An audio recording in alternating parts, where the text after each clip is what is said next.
la desigualdad, la discriminación y el abuso de nuestros hermanos inmigrantes. Nos ha dado la oportunidad de servirles. Y hemos tratado de hacerlo de una manera creativa. Hemos comenzado con la idea de educar. Y la manera que encontramos es comenzando a crear un video. Un video que muestre quiénes somos. Pues mira, fíjate que toda mi vida me han encantado las nueces. Entonces, compré esta bolsita de nueces que me ha parecido la mejor de todas. Y he decidido sembrarlas. Aquel hombre, el que hacía la pregunta, se le quedó viendo así como un poco preocupado, ¿no? Y le dice, mira, tú sabes que las semillitas para nogales, las que producen las nueces, se tardan años en crecer y años en dar frutos.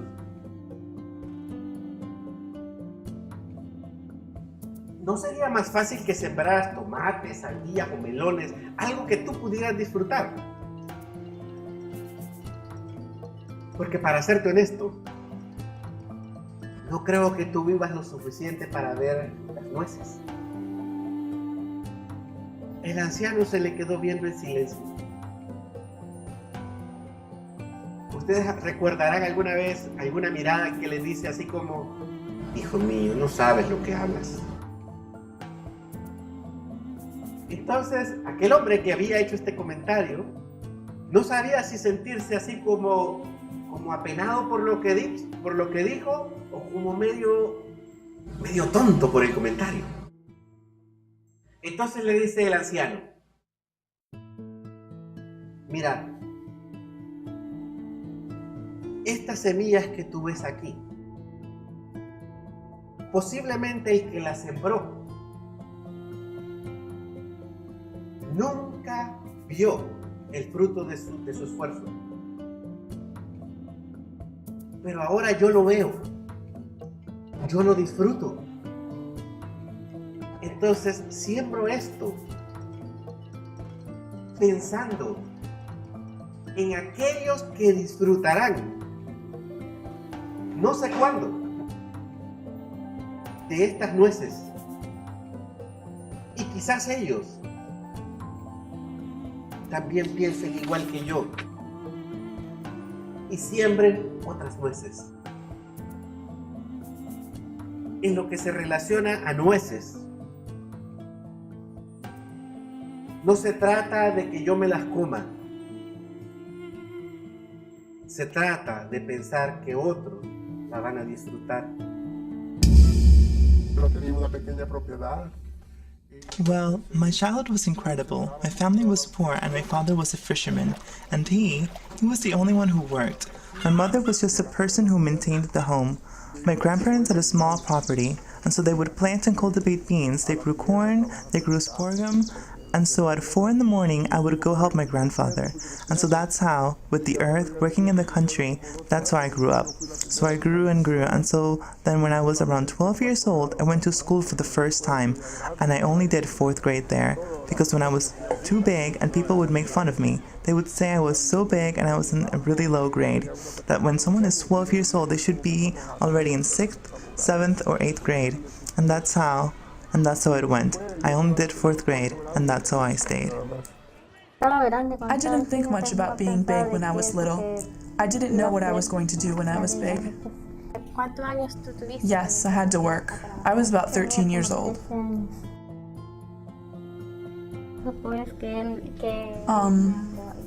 Only about 4th grade of elementary school. Well, I studied very little and started working very early. I was very young, about 17 years old. My parents educated me, but since we were 5 kids, it was really hard because of the crisis in my country. It was really hard for my parents to support us. So our working lives started very early. My father is a carpenter and my mother was a homemaker as well. I was raised in a Christian family and we attended a Baptist church.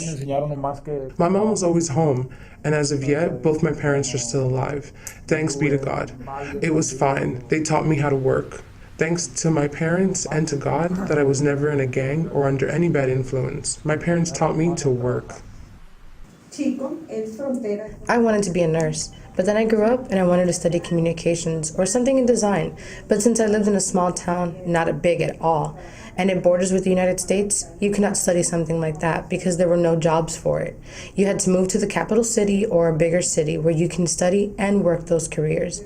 But then I met Alejandro, I fell in love, and I didn't continue going to school. And I met a person who arrived, and then he saw my work, and he told me that he'd give me the opportunity to come here. So yeah, we spoke once, then he left, and then the next time he said to me, "We're going to see each other in about a week." He came back, and then he told me he was traveling to the United States and that he had a job. He would find jobs in housing reconstruction, and so he'd buy land, properties, and reclaimed homes, and that my skills could be used to him. So that's how I met that person, and, well, yeah, so then we kept talking, and he offered me a specific amount of money a month, and that he was going to give me a place to stay, and, anyway, everything. But, well, when the time came, he paid for someone to bring me. He paid someone to bring me over. He paid. So then he asked me if I wanted to come by plane or by land, and then I told him, okay, because I had heard before that people said things about those that travel by land and whatnot, and so I said that I wanted to try going by land to see what it was like. So then, well...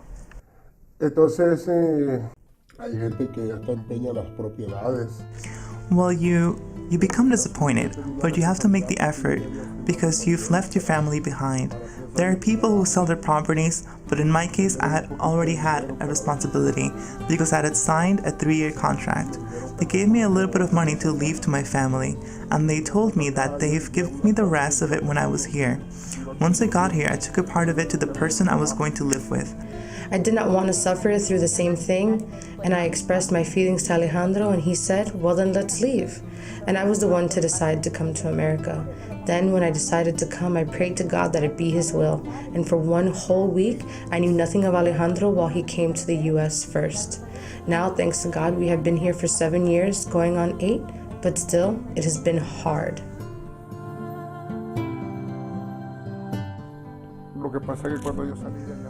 What happened is that when I left there, nobody noticed. Nobody noticed that I was coming here. The trip here for me was like that, very sudden. And I left at night. I left at night so nobody, even my own family, my children, and my wife didn't know. I just said to them, look, I'm going to a trip. I'm going to see a friend and I'm going to find work. Because where I live to the other coast, from coast to coast, it's 6 hours and they call it La Unión. In those days, there was a project with the dock. And so I told them that I was going to leave for 15 days because they had told me, well, let's see if within 15 days you pass or not. So I left like that. They stayed like that. So then, once the 15 days passed, after 3 weeks is when she finally heard news. Because I told her, look, if anything happens, ask this person, because she will give you the most accurate information. I knew that he arrived with his feet covered in blisters and dried cracks. He arrived at my sister's house and she told me that it was really hard for her and Alejandro. But I prayed a lot to God that it be His will because I did not want to come to the United States. But God has a way of working things out. They have you there for another night, the day passes. And at that point comes a van at night, like around 10 at night.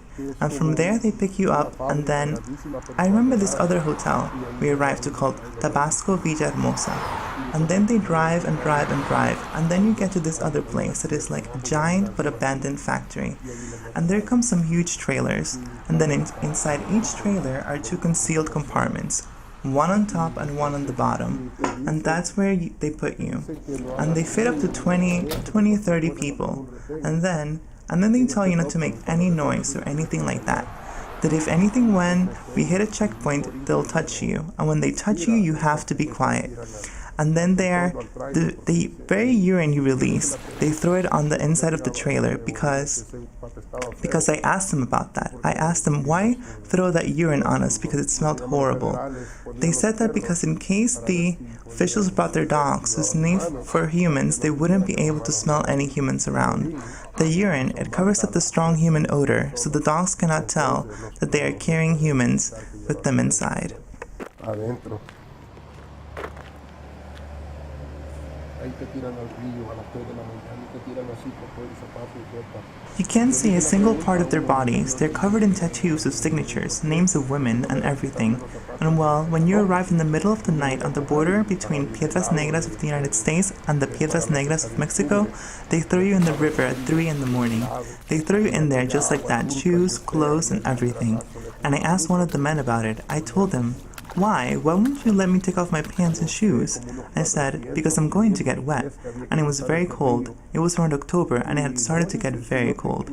And in that filthy water, that ugly water, was a rope that connected from one end to the other. But there were about, I don't know, some 400 or 500 feet of river that we had to cross.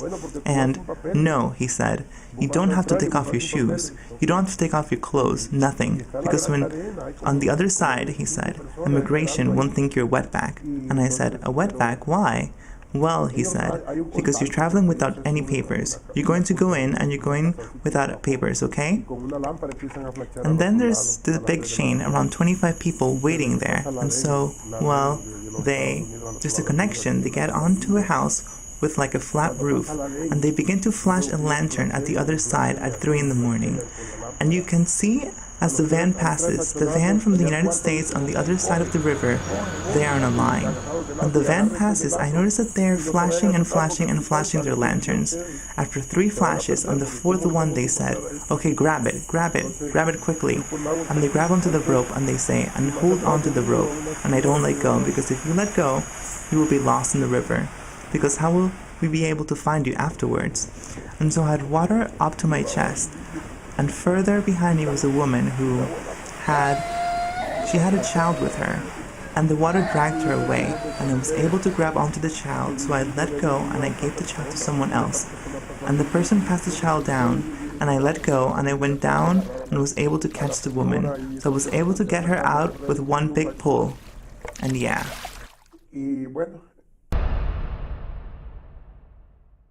Escribí un papel, como 2 o 3 páginas. Escribía yo cuál era la iglesia que deseábamos construir. Queríamos crear una comunidad de fe que respondiera a la realidad de una comunidad.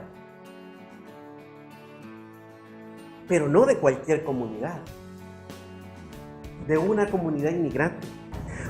Queríamos crear una iglesia que predicara la igualdad que Dios nos propone para la vida, pero también que estuviera dispuesta a luchar, si era necesario, por alcanzar esa igualdad. Todo comenzó con un insignificante papel. Ahora estamos aquí. No somos insignificantes, somos grandes. Le mostré ese papel a algunas personas, a algunos pastores, a algunos líderes de la iglesia. Lo vieron y jamás me dijeron nada. No sé si es que no lo entendieron. Lo interesante fue que un día se lo mostré a un amigo que no es cristiano. Realmente él simplemente no crea que Dios existe. Él solamente lo tomó, lo leyó y le dije, lo puedes leer y dime tu opinión. Dame tu opinión. Se tomó unos cuantos minutos para leerlo.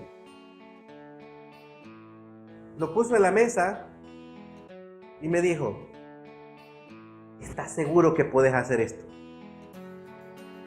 Esto se ve súper difícil. Y sí lo es, pero no es imposible. Las cosas pequeñas, los pequeños grupos, las pequeñas ideas cuando son bendecidas por el Espíritu de Dios,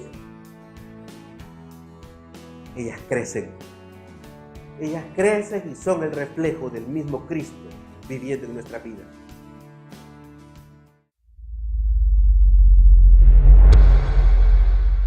It was a lot of work, but you had to work. That's what we came here for, to fight and move forward. I was working 3 years because he told me there to give him half of the money, and that being here I should pay him the other half with labor. And he priced me the trip for $7,000. And so being here, I gave him there, I remember I gave him about $2,500, and the rest I gave him here, and I gave it to him by working. So he promised me that once the contract was over in 3 years, he was going to find me work so that I could make money, so that my family would be well, and all of that. But the 3 years went by, and I was there suffering, and the stipend he would give me, he gave me $40 a week, and so I would give that money to my family. It's hard because later on I met some people and I spoke to them and they said to me, no, that man is pulling you down further here. They said to me, the minimum, the very minimum, just like the job you're doing in construction, is worth 10 pesos an hour or $12. If you work on a farm, they pay you the minimum, which is about 7 and a few cents. But I said to him, no, I'm good at what I do. I didn't come here to work on a farm. If I'm going to work on a farm, I'm better off doing it at home. But I came to work in construction. I told him, because that's what the man offered me. So then I made a friend who I would play soccer with, but the man didn't want to let me go. But over time, I guess, he started to trust me more and said, this guy won't leave me. So I finally had my chance. And that friend would pick me up and I'd go out every afternoon to the soccer field. So there is where I finally told him about my situation. How did you get here? He asked, and I told him the whole thing, and he told me, no, that man is using you. That man, he said to me, that's not right. That is not correct.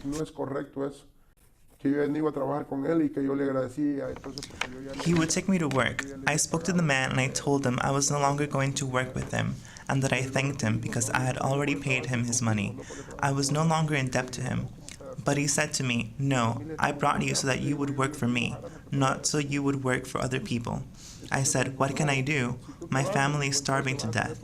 I said, I have needs to pay for too. So then he told me, no, if you go, then you're going to have problems with me. No, I said to him, because our contract is over. And so I told my friend, and my friend told me, no, don't worry. Don't let yourself be threatened by him. I'm going to help you. Because he's an American citizen, he's already lived here for 35 years, so he helped me. He helped me out. He got me out of there. So he rented me a house. He said to me, I'm going to rent you a mobile home and $500. $500 a month, free electricity, which was $150, $140, depending on whether or not I used the big machine. Well then, that money helped me out a lot. I thank him a lot. He rented for me there, and I started to work. And the man would call me over the phone and he'd ask me when I wanted. He wanted me to help him. He wanted me to work for him, and I would tell him, no, I can't because I have to earn. I have to get out of my debts. And so he told me, okay, that's fine. That's what he told me. And then he started to blackmail me, saying he'd turn me over to immigration, that he was going to call immigration and give them my address. Okay, that's fine, I said to him, do it. So then if immigration comes to my house and starts asking questions, I'll tell them that you brought me here. And so that's how it went. And so one day, I really angrily over the phone told him to stop blackmailing me, and that if he kept blackmailing me, that I had someone who would take me to a lawyer, would tell him the story, and that I knew where he lived, and that I could take him and say that he was blackmailing me, that he would say that someone in my family was going to die, and that someone could die if I didn't work for him. And so the person told me not to let myself be blackmailed, and so I didn't let myself be blackmailed. And that's how I started. I started to work on my own with people that I met along the way, personnel, and that's how I went about meeting people in that little town of Alachua. Because there isn't a lot of work. There is work. In my profession, there's work. But they ask you for your social, they ask for your ID, and so you can't work. And up until now, thank God, it's been like this for me. They sell papers like that, right? But not me. I don't want them. So far I feel fine. I've worked so far with just a passport and my license from El Salvador. Well, the moment in which I had my problems with my husband is what has been very difficult for me. Well, when I was here in the United States, I wanted to work and whatnot, and he wouldn't let me go. He didn't want me to have girlfriends, he didn't want me to work. He wouldn't even let me go to church. He was very jealous. He would get angry for any reason. If I went to church, he would get angry. If I had girlfriends, he would get angry because he said my friends were giving me advice. Or if I was going to church, it was to see someone there. And that's where the problem started until it got to an extreme point in which we had to separate.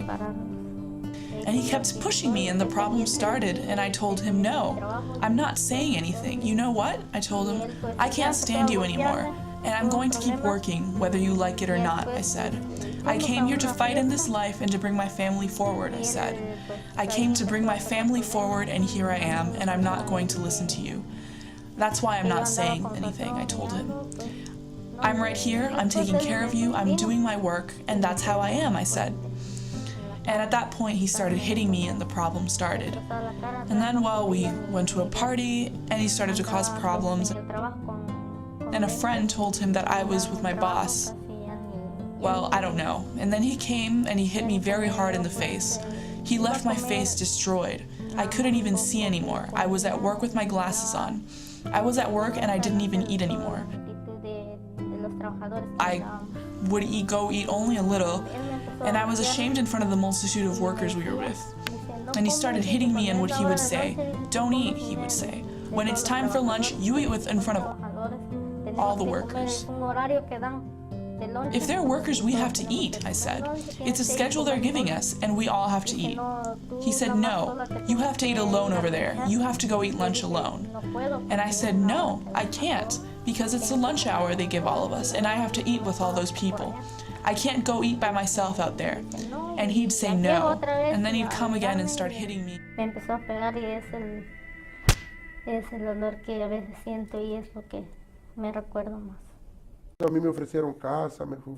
And there, they take you to work, and with the same one, they put you back in there. And they had offered me a house. They had offered me everything, and by the time I got there, they put me in a tiny little house, which I now know as, thank God I finally understand better. They call it a shed, where they put all of their tools. It's a tiny place, really simple, and they put you in there. They give you a mattress and a blanket, and they give you one of those heaters that you plug in, and when it's December, January, it's extremely cold at that time. And the heater can't really do anything for you in there. It's very cold, so I found some extra blankets and I covered myself with them. I put them on and I wrapped myself up in them, so I said to them, look, it's cold in here. And they said no, but I can't let you into my house because that place is just for my family. And that's how, in order to do my business, I had to go out into the woods. That's how around 1 in the morning, 3 in the morning, one time I went out there and I realized I could hear some noises out there behind a large building. So I went to the end of where the light reflected, where there was large reflectors in the corners of the house, and there I did my business. All of a sudden, I noticed these animals out of there behind me with these red eyes, and they started to make these howling noises, and I was like, oh my God. And they started to howl, and I saw that they were about 6 of them, 6 dogs, but with the red eyes howling, and I had to start running out of there. And I told him the next day, and he said, no, it's no problem. They don't eat people, they're coyotes. And he said to me, and so on, but you're going to find those anywhere you go, he said. Don't be scared of them. And so when I wanted to bathe, I had to use a hose. I'd put a hose in the faucet, and so I had to use the water because there wasn't any hot water anywhere else. So I kept telling him, look, it's just that this water's. Sometimes I'd spend 2-3 days without bathing because the water was so cold, it was freezing. It was all ice.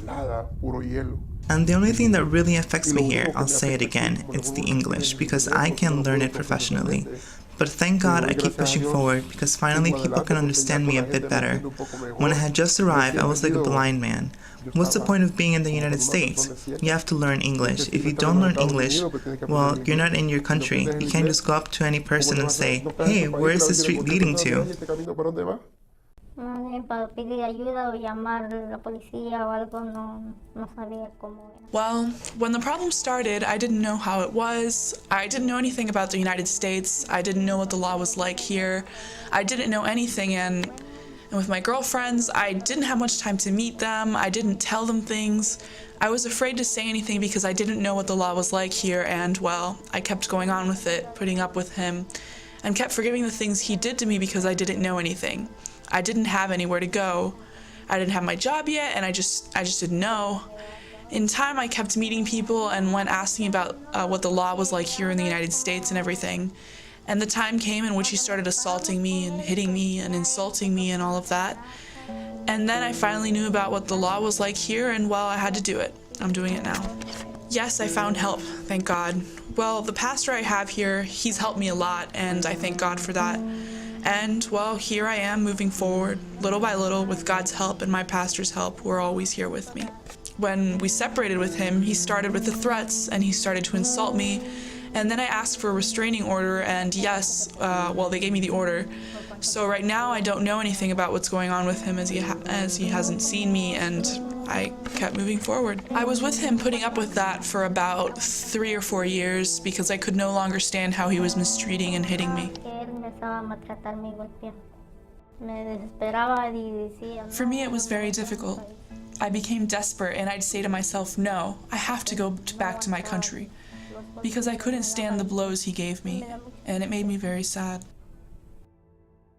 I felt as if I wasn't worth anything. I wasn't anything. I didn't want to worry them in Guatemala, and I didn't say anything. And then they knew, and they said, if you live like this, then you have to leave him. You can't live with someone who is hitting you in that way. He could even kill you, they said. And there is no one there for you. You are alone. And I started to think about it, and I said, no, that which I'm doing is wrong. What I have to do is leave him, because in any moment he can do something to me, and there's no one here for me. What am I going to do? How will I tell anyone anything? I was afraid sometimes at night when I would go to bed. I was very afraid when I was with him.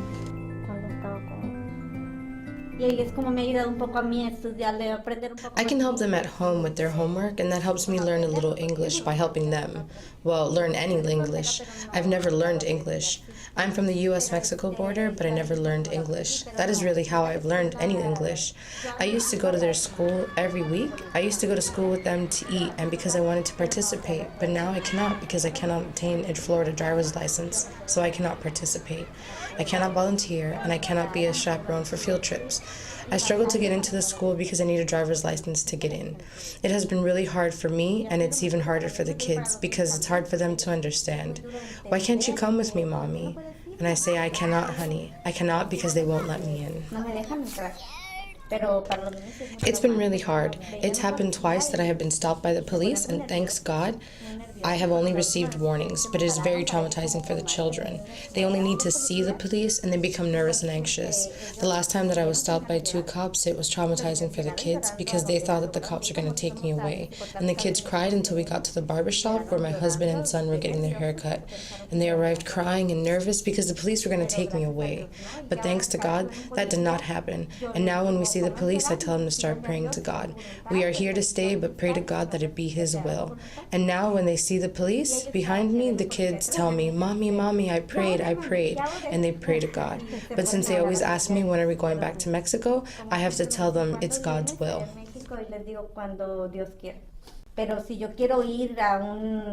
I can speak with the teachers because I have to stay in the office until the teacher comes and speaks with me. But if I want to go to an award assembly or if I want to go to anything else, I struggle too much and it's difficult. And sometimes my child invites me to come and eat with her, and I try, but I have left crying because I felt humiliated. I feel humiliated because they discriminate against me. I understand it's their job, but something needs to change. More than that, I am scared that the police will stop me and the reaction of our children because they become really nervous. Even though I am teaching them to trust in God, that He accommodates everything and that God has a plan and purpose for everyone, but they are only kids. But even as adults, you become desperate and nervous. But my biggest fear is their reaction and how difficult it is for them, for my children. And after a few days, I met another person, and that person introduced me to the Brother Jaime, and he took me to church. And so then I got to know him, and he asked me, and I told him my story and how it all was. And so that is how I began to go to church and all of that. My life started to change little by little. And now, well, I'm not doing well. I'm not doing badly, but I feel a bit more free than how I did before. And, well, I keep fighting and moving forward. They got here and sister said, "Let's go to church," she said. "Do you know any family here?" And I said, "I don't have anyone here. I don't know anyone. I haven't been here very long, and I don't know how things are here. The conditions in the United States aren't the same as they are in Guatemala. There's a big difference, and I don't know anyone." And she invited me to the church, and in 8 days I went to church and started meeting people, meeting peers and girlfriends. Well, for what I'm doing now, I'm in the process of figuring out if I can get my papers and my working permit starting now since, as I've said, I think my pastor, who didn't even know that existed either, and well, he was the one who helped me a lot, and he's still helping me. Support, a lot of support.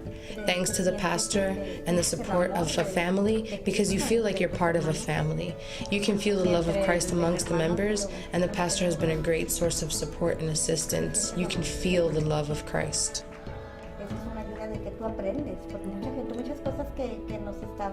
Moral support, support in action, and support in the struggle to make your voice be heard. Support to enlighten yourself, like when the pastor hosted an assembly during which lawyers advised us on what to do when the cops stopped you on the streets or if they came to your home. That's a lot of help and support. And this is an assistance that we can really learn from. Most of what the lawyers were discussing we were not aware of. And they gave us little slips with what to do or say in English if the police stopped you, so you could respond with courtesy and respect in English, to carry in our bags, and who to go to if we needed more help. We learned many things during that assembly. The church offers moral support, but also on how to work for them and for us, and support with faith. And the church does not reject because some have and others don't. I'm referring to documentation, not money or material things. Whether you are or not documented, the church does not reject you because of that, and we feel the love of Christ amongst us.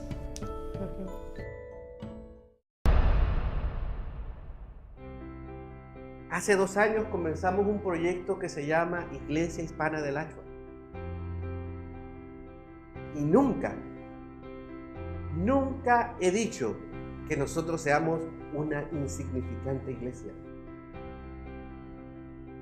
Porque todos ustedes, los que están aquí, son gigantes en la vida. Son extremadamente invaluables. Ustedes son los hijos de Dios. Por eso no podemos pensar que somos pequeños, aunque no seamos muchos,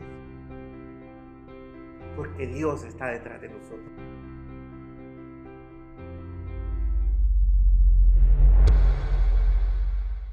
You always live with the hope that one day you will be able to fix everything, and hopefully someday, God, someday the situation will be fixed so that you can have a little bit of freedom.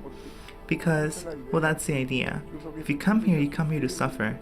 And you suffer earning little, working and earning very little, working like an animal, and they look at you like, and sometimes you do all of this work, and then once you've worked, they say to you, you estimate the cost and you say, look, I will charge you this much, but it's a Latino price, because you can't charge as much as an American, because then you'll never find work. And then they say, okay, great, and then once you're finished working, they'll tell you, look, I'm going to pay you this much, you should take it, and if you're not happy with it, well, that's not my problem. So you have to just sit there and accept it. It's work.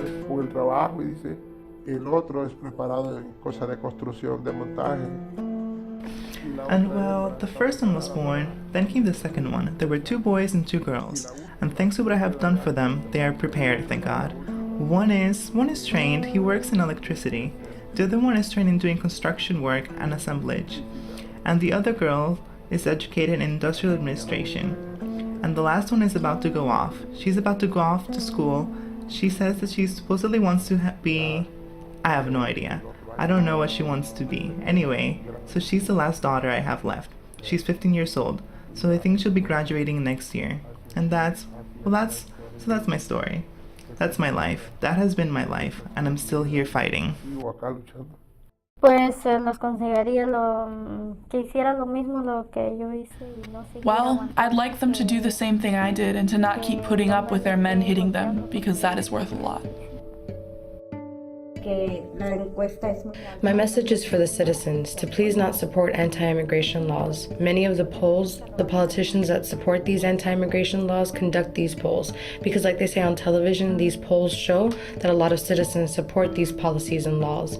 So please do not support them because we are not trying to steal anything from anyone. We came here to work, to keep moving onward, and we are all children of God, and we're here out of necessity.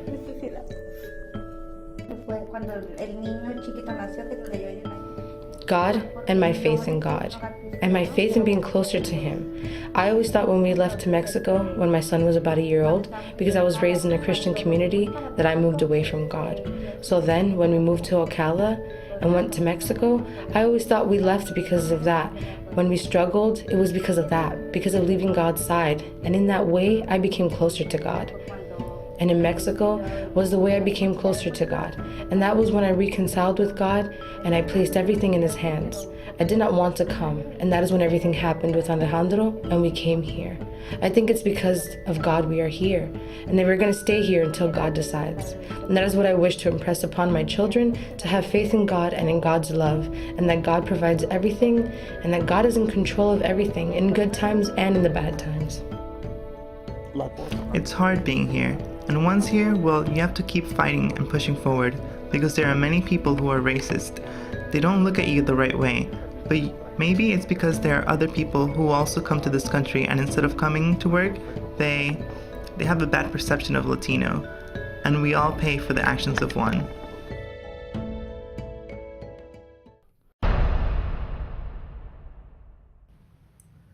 Hace varios años hubo un niño pobre, un niño que su familia era muy grande y que no tenían un lugar donde vivir. Él era de la Argentina. Este niño, en medio de esa pobreza, se dio cuenta de algo.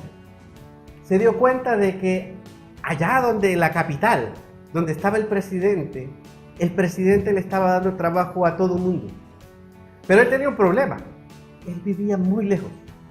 Él vivía en la Patagonia y tenía que ir hasta Buenos Aires. Era un tramo bien largo. Había que caminar, había veces que ir en tren, había veces que pedir quien lo llevara, y le tomó un buen tiempo llegar hasta allá. Por fin un día llegó a Buenos Aires. Estaba decidido a pedirle trabajo al presidente. Se enteró que iba a haber un desfile. Se enteró que iba a haber un lugar público donde iba a estar el presidente. Llegó al lugar muy temprano. Se percató que había un problema. El problema era que el presidente estaba rodeado de seguridad. Y cuando se dio cuenta de eso, hizo un plan, tramó un plan y dijo: voy a burlar la seguridad, yo tengo que ver al presidente. No sé cómo lo hizo, atravesó la seguridad, llegó a estar enfrente del presidente y le hizo una pregunta. Le dijo: hay trabajo. El presidente se quedó asombrado. Aquel muchacho no solamente estaba buscando trabajo, él estaba buscando la oportunidad de sacar a su familia adelante. Él estaba buscando la oportunidad de ser productivo en la sociedad. Nosotros los que hemos venido de lejos, nosotros los que hemos tenido que atravesar todo tipo de aventuras para llegar a este lugar, estamos aquí por lo mismo, por una oportunidad, por la oportunidad de poder sacar adelante a nuestras familias, a nuestros hijos. Nosotros no venimos a pedir limosna, estamos aquí para pedir una oportunidad. A ustedes, los que están allá, los que nos ven, les pedimos lo mismo. Ayúdennos, denos la oportunidad de ser parte de esta sociedad. Ayúdanos a poder ser reconocidos como seres humanos. Ayúdanos a poder ser productivos en este país. Si no sabes qué hacer, Puedes llamar a tu representante y decirle que estás interesado en que se solucione este problema. Si quieres ayudarnos con este problema, infórmate. Aprende quiénes somos nosotros. Si deseas acercarte a nosotros, busca esas diferentes instituciones que representan a los inmigrantes. Danos la oportunidad de ser parte de esta sociedad. Nosotros también somos el pueblo de Dios.